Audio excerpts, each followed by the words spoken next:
they lack intellectual honesty when they say that. Well, we've spoken about the intellectuals in this country and also the intellectuals in the Soviet Union. What about down at the broad mass level?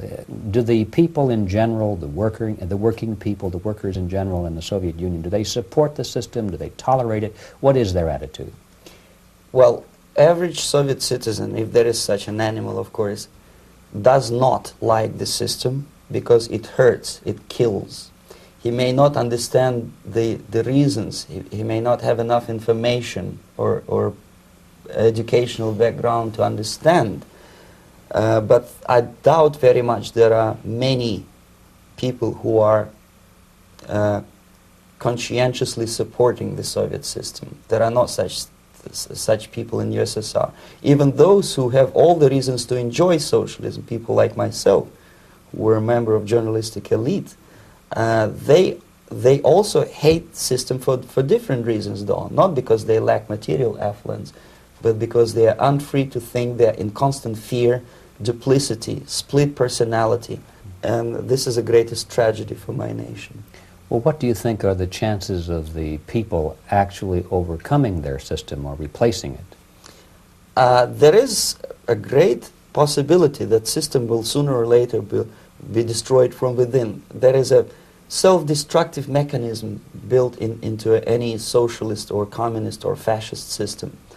Because there is lack of feedback, because the system does not rely upon loyalty of population. But until this Soviet junta is being supported by the Western so-called imperialists, that is, multinational companies, establishments, governments, and let's face it, intellectuals, so-called academia in the United States is famous for supporting the Soviet system.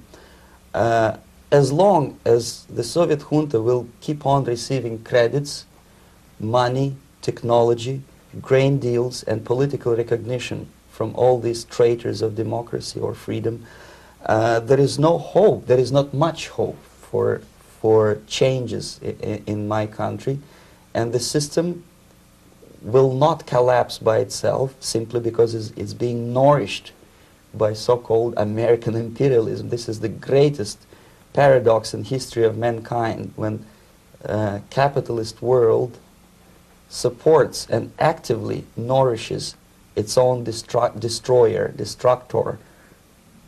I think you're trying to tell us something. Oh, in yes. This country. Mm-hmm. I'm trying to tell you that it has to be stopped unless you want to end up in Gulag system and enjoy all the advantages of socialist equality, working for free, catching fleas on your body, sleeping on planks of plywood in Alaska this time, I guess. Mm-hmm. That's where Americans will belong, unless they will wake up, of course, and force their government to stop aiding Soviet fascism.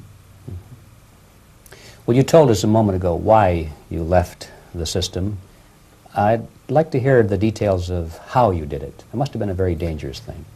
It was not so dangerous, it was crazy. First of all, because defecting in India is virtually impossible, thanks to very strong pressure from the Soviet government. Excuse me, you were in India on assignment at that time? Yes, I was working for the Soviet embassy in New Delhi as a press officer. Mm-hmm.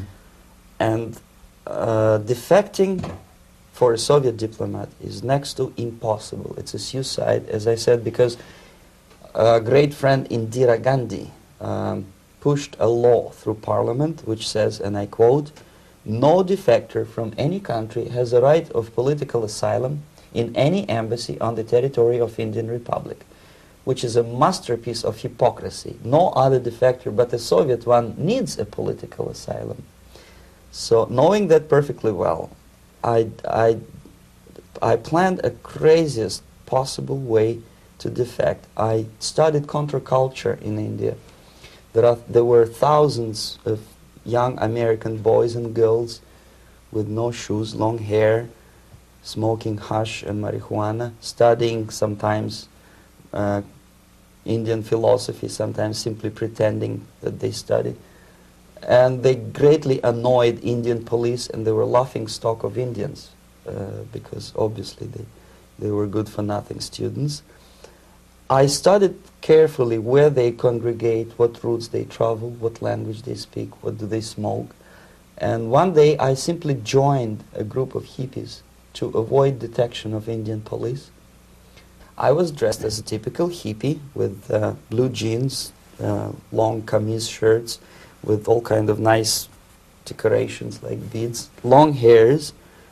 I bought a wig because for several weeks I had to turn myself from a conservative Soviet diplomat into a very progressive American hippie. And that was the only way that I could avoid detection.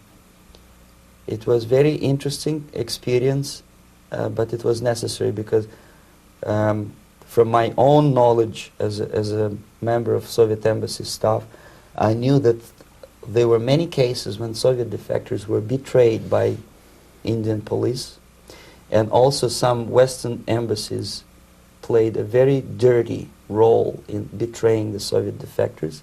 According to our information, they were some, I wouldn't call them double agents, but simply immoral people working for this for the United States embassy, and confiding in people like this would be a suicide.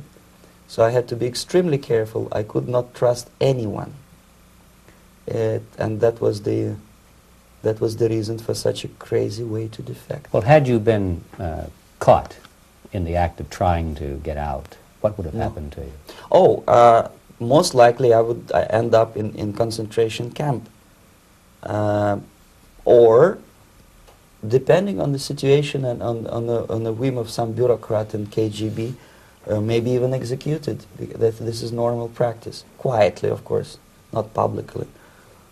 But that would be the end of my defection, of course. Well, when did you finally make it to the United States?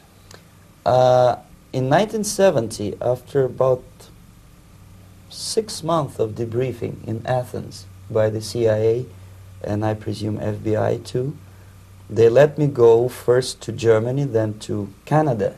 That was my decision. I had to change my identity to protect my family and my friends in USSR. And also I was a little bit paranoid knowing that both Soviet KGB and probably some double agents within the American system may be after me. So I wanted to settle down as far away as possible.